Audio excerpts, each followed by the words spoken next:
Hi, I'm Keith Cotter and welcome to the HSB Academy tutorial session. In this session we're going to talk about floors, we're going to talk about how you would frame a floor, and in this we're going to learn how you assign details to the edges, both on the front and back, left and right.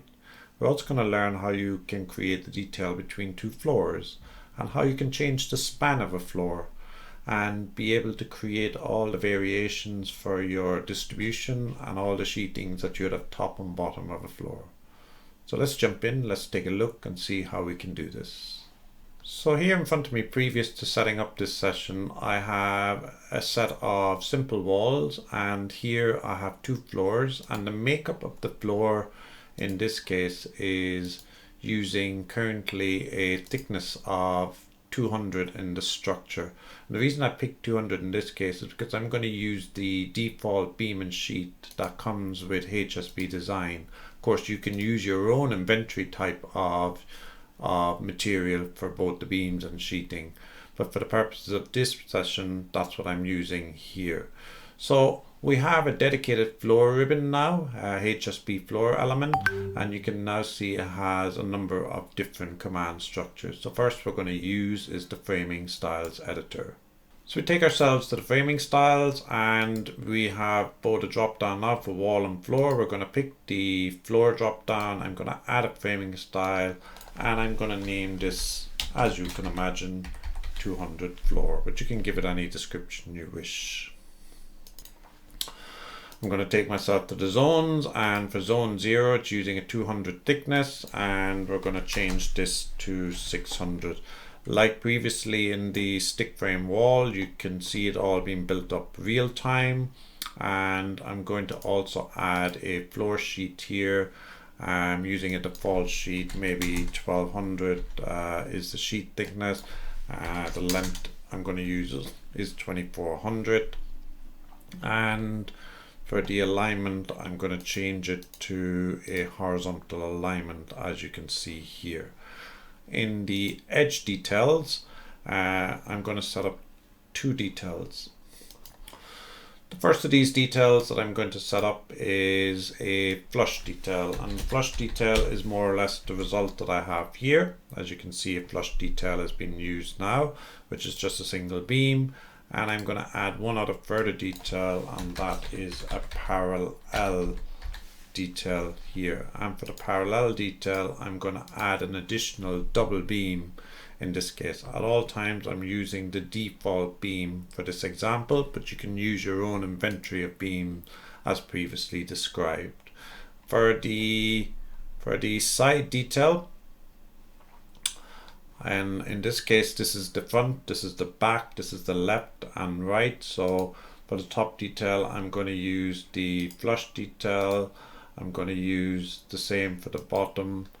For the sides I'm going to use a parallel detail, and for this side I'm going to use a parallel, and you can see these changes occurring inside in the model.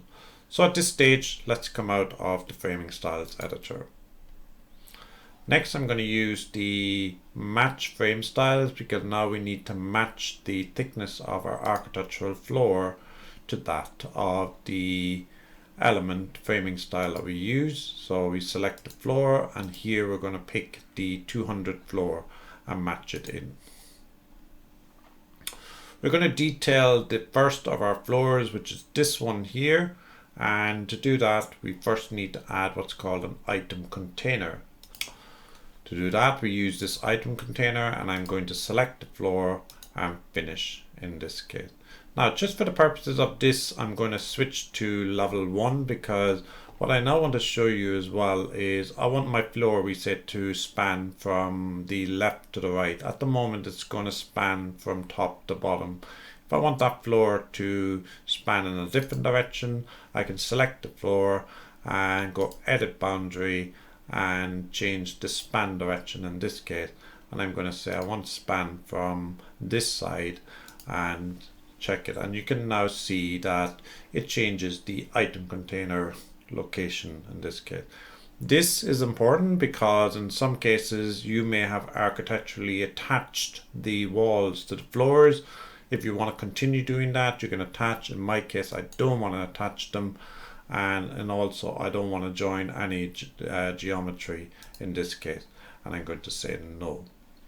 So everything is now set up, and under my floor framing I'm going to pick generate on the item container, and you can now see it generates the detail, and it shows me my double set of beams here and the flush detail in this case here.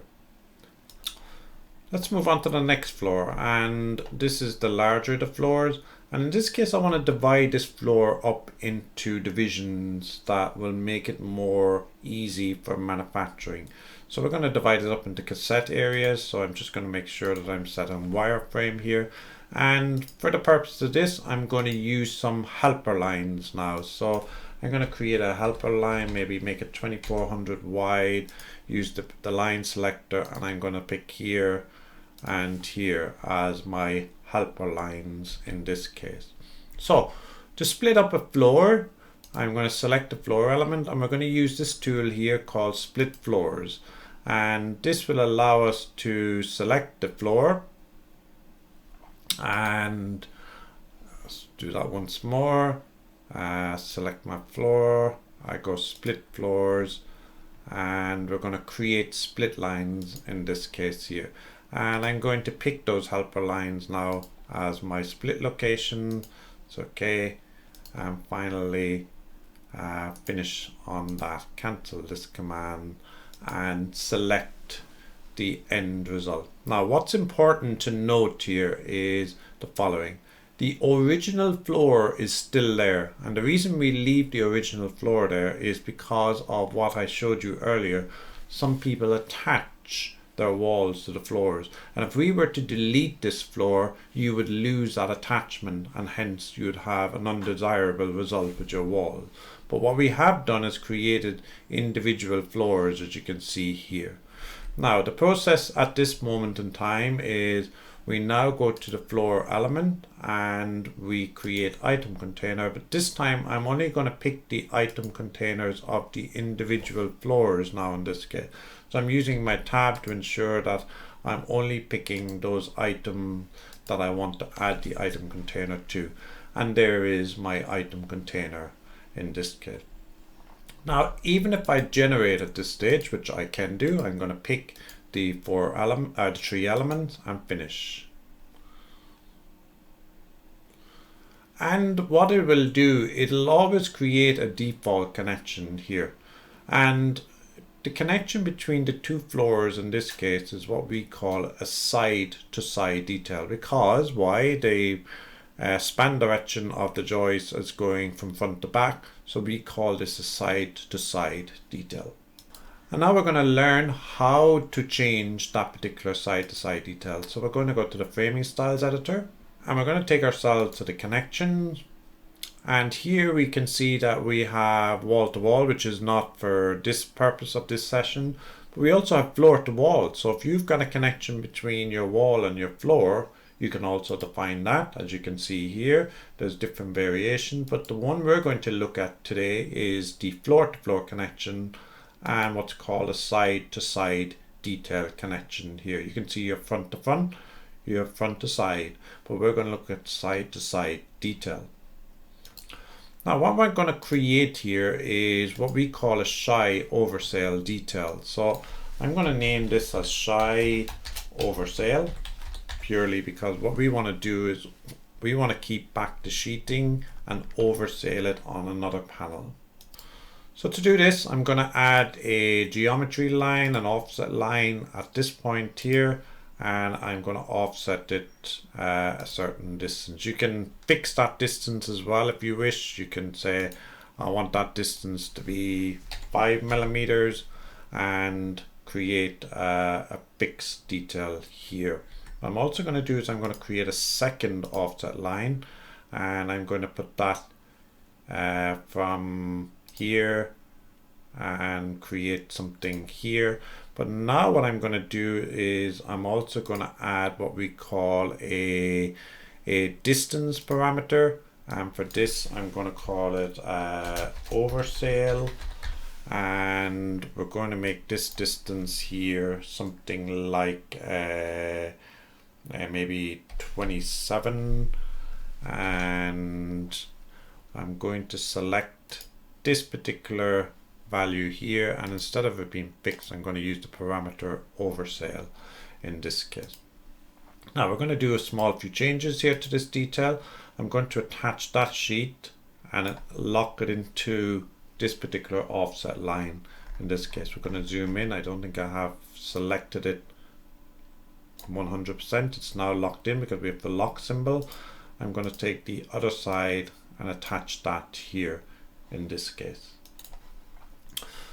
Then for this particular beam here, we're just going to also move it. So I'm going to unlock it for a second. I can move it away, and then I'm going to lock it into this particular line here, and we're going to lock it in. So what I've just now done is I've locked the beam into the 5mm offset line here, and I've locked the sheeting in here, but I've made this a parameter detail in this case. So we're all good. The detail is called shy oversail, and you can see up here we have a parameter detail. So even if I change some of this detail, you can now see that it will update on the detail itself. So I'm going to leave this as a 27 detail, and we're going to say OK now to this. So we've now made a change, and at this stage what we're going to do is reframe these item containers once more.